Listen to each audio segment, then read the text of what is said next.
Kunyari ka pa. Sige.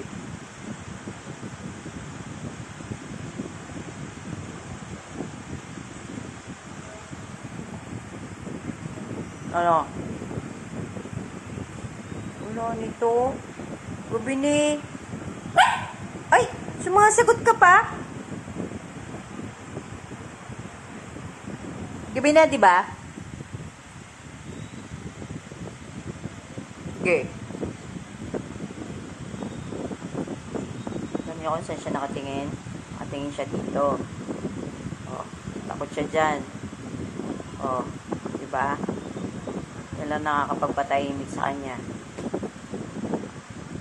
Alam niyang malaking kasalanan niya yan. Oh, ganda ng tsinelas ko, di ba? At dyan siya natatakot.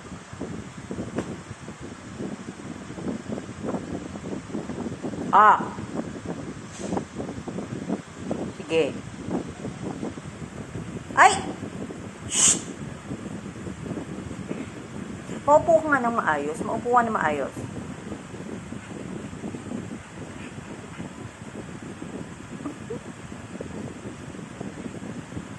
Shh!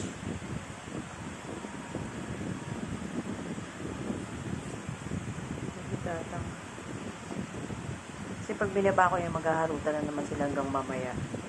Hanggang hindi na naman nagkakasugod si Tatang.